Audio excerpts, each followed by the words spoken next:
Dans le lexique queer, il y a un mot qui évoque tout de suite une image bien précise, celle d'une masculinité robuste, poilue, c'est le mot « bear ».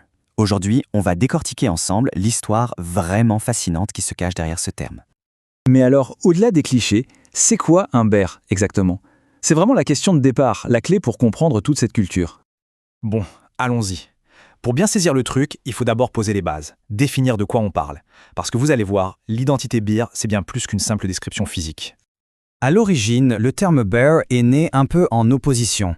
Dans la culture gay, l'idéal de beauté était souvent mince, glabre. Eh bien le bear, c'était tout l'inverse, une célébration des poils, de la corpulence, d'une carrure plus imposante. Et ça, c'est hyper important de le comprendre. Ce n'est pas juste une catégorie pour ranger les gens, c'est avant tout un terme affectueux, c'est une manière de dire « on célèbre la diversité des corps » et de se moquer un peu des étiquettes parfois très strictes du monde du dating. Et attention, la famille bear, c'est toute une ménagerie. On a les cubs, les oursons donc, les otters ou loutres, qui sont poilus mais plus élancés, et puis bien sûr les muscle bears, qui allient la masse musculaire aux attributs de l'ours. Bon, maintenant, revenons en arrière. Ça vient d'où, ce mot? L'origine exacte est un peu floue, mais on peut quand même suivre sa piste à travers quelques moments clés de l'histoire queer. On trouve des traces écrites étonnamment anciennes.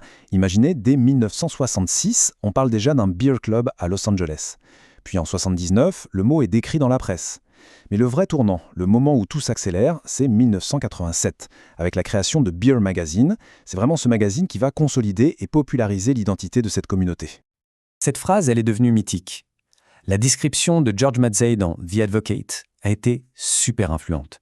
Elle a aidé à forger une image à la fois puissante et sympa, à des années-lumière des stéréotypes gays de l'époque. Mais l'histoire des bears prend une tournure vraiment décisive dans les années 80.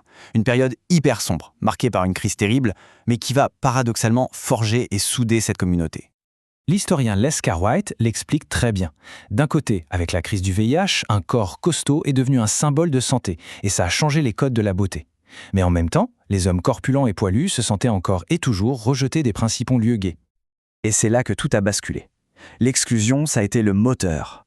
Au lieu d'essayer de s'intégrer à tout prix, la communauté a tout simplement décidé de créer ses propres espaces, ses propres sanctuaires basés sur l'acceptation. Et ces espaces ont commencé à éclore un peu partout. Des soirées conviviales comme les beer hugs, des clubs de motards qui ont adopté cette esthétique, une forte présence aussi dans le milieu queer.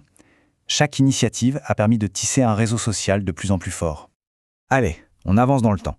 Parce que cette communauté, qui est née d'un besoin d'être acceptée, a elle-même évolué pour devenir de plus en plus inclusive. Le changement est assez spectaculaire. Si au tout début, le terme « bear » concernait presque uniquement des hommes gays et bisexuels, aujourd'hui, le parapluie s'est vraiment élargi. Il accueille des personnes trans, non-binaires, et aussi des lesbiennes qui se reconnaissent dans cette culture.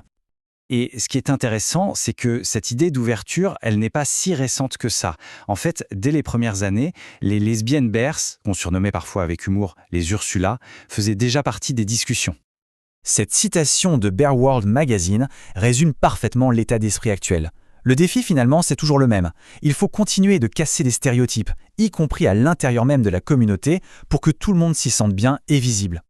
Et aujourd'hui, ça ressemble à quoi la culture beer ? Pour finir, on va jeter un œil à quelques marqueurs actuels, des mèmes sur Internet jusqu'aux grands rassemblements internationaux. On l'a peut-être déjà vu passer sur les réseaux sociaux, le fameux Beer Smirk. C'est devenu un petit mème, une façon drôle de décrire ce demi-sourire en coin, presque une marque de fabrique, qu'on retrouve sur plein de selfies. Une petite touche de pop culture bien à eux. Mais évidemment, la communauté, c'est bien plus qu'un mème. Elle est incroyablement vivante aujourd'hui, avec des événements mondiaux qui sont devenus des classiques. La Bear Week de Provincetown, les soirées Barracuda, il y a même des croisières dédiées.